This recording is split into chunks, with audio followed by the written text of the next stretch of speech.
आपको सबको पता है आपका नुकसान कौन कराता है। कोई कोई क्वेश्चन मार्क नहीं है इसमें, वाकई में कराता है। और पोजिशनल हमको प्रॉफिट कराता है। तो जो चीज हमको प्रॉफिट कराती है उसको हम अपने अंदर लाते जाएं, उसको हम अपनी तरफ लाते जाएं, तो हमारा प्रॉफिट का प्रोबेबिलिटी बढ़ता चला जाएगा। सही कह रहा हूँ कि गलत कह रहा हूँ, जल्दी मेरे को बताओ। क्या हमको मार्केट में इंडिकेटर्स ये सही टाइम पे बता रहे हैं? अगर नहीं बता रहे हैं तो मेरा सवाल है कि फिर इंडिकेटर नाम कहाँ से हुआ इनका? इंडिकेटर तो वो हुआ ना जो इंडिकेट करके सही टाइम पे हमको आगाह कर दे। मगर अगर ये सही टाइम पे बता नहीं रहे तो कहाँ से हुए?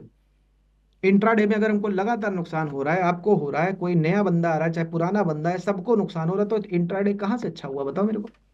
लेकिन कोई बंदा जिसको नॉलेज नहीं है वो म्यूचुअल फंड में डालता है, उसका पैसा बढ़ जाता है। वो पोजिशनली कोई स्टॉक लेकर के डालता है, उसका पैसा बढ़ जाता है। तो मतलब पोजिशनल आपको पैसा कमवा सकता है। Yes true. ठीक। अब देखो, अब अगर टेक्निकल इंडिकेटर हमारे साथ धोखा कर रहे हैं तो हमको क्या करना है? अब मैं साइकिल्स के बेसिस पे, फंडामेंटल्स के बेसिस पे, चार्ट रीडिंग किसको किसको बोल रहा हूँ मैं, क्या बोल रहा हूँ, क्योंकि जो हम चैनल बना रहे हैं या ट्रेंड लाइन बना रहे हैं, ये हमारी सीधी सीधी चीजों को सीधे प्रेडिक्ट करने की पावर रखती है।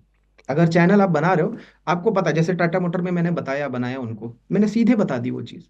तो ये आपको भी पता है, ये उनको भी पता चला, ये मतलब बड़े आराम से प्रेडिक्ट करने वाली चीज है। फंडामेंटल जो मैंने आपको दिखाया, बैलेंस शीट ग्रो करनी चाहिए, रिजर्व्स बढ़ रहे होने चाहिए, अर्निंग पर शेयर रही होनी चाहिए, पी बाई बी मैंने बताया। ये सब चीजें क्या है, अच्छी चीजें हैं जो आपको प्रॉफिट करवाने में हेल्प कर सकती हैं। साइकिल्स, रिलायंस का टाइम था तब बढ़ा, प्रॉफिट कर रहा था लगातार लेकिन बढ़ा नहीं, लेकिन जब टाइम आया तब बढ़ा।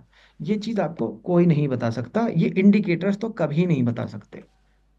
तो हमको सही टाइम पे अब मूव करने का टाइम आ गया। अगर हम अभी मूव नहीं करेंगे तो कभी कुछ नहीं कर पाएंगे। और ये देखो, गिरती बाजार है, हम सब जानते हैं गिरती बाजार में तो नुकसान होता ही है।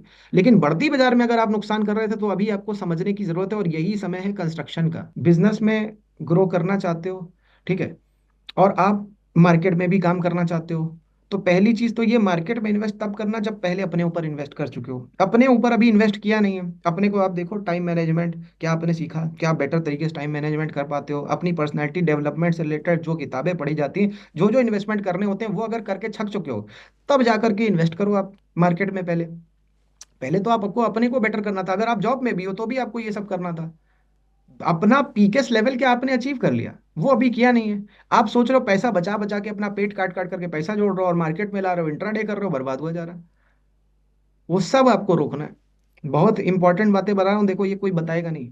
ज्ञान की बातें लगती हैं, अरे ज्ञान ज्ञानबाजी कर रहे हैं, ये कर रहे हैं, वो कर रहे हैं, लगेगा लोगों को। लेकिन जो बात मैं आपको, देखो ये बड़ी सिंपल सी बात, अगर मैं आपको कोई ऐसी चीज बता रहा हूँ जो शायद पेड़ में भी कोई नहीं बताता है, तो यार मेरी वो बात सुन लो जिससे उस चीज से अगर कुछ सीखोगे, कमाओगे, तो वो पैसा बचाने का आपको ज्ञान आ जाए। वरना वो पैसा कमा करके कब चला जाएगा पता नहीं चलेगा। पॉइंट यहाँ पे ये कि इक्विटी और ऑप्शन का अकाउंट आपका सेपरेट कर लो। इक्विटी वाले अकाउंट में ऑप्शन और फ्यूचर लेना अलाउड नहीं होना चाहिए। इक्विटी के अकाउंट के फंड्स को फ्यूचर एंड ऑप्शन की तरफ नहीं ट्रांसफर करना है। बिगिनर्स को इक्विटी में प्रॉफिटेबल होने का गोल सेट करना चाहिए, बिगिनर हो चाहे पुराना बंदा हो।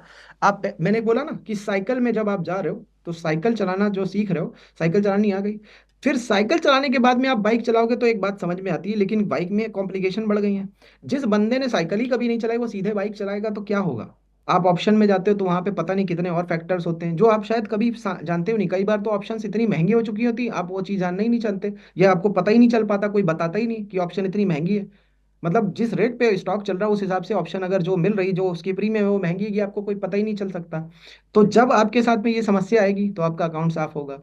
आपका ये साफ होने का मतलब गिरना चालू होगा, खत्म होगा। ठीक है, तो अब ऑप्शन में जाना रिस्की है, लेकिन उसके पहले इक्विटी में क्या आप प्रॉफिटेबल हुए? तो सबसे पहले इक्विटी में प्रॉफिटेबल हो जाओ, आप बिगिनर हो चाहे पुराने बंदे हो। इक्विटी में प्रॉफिटेबल नहीं तो ऑप्शन में जाने का कोई मतलब ही नहीं।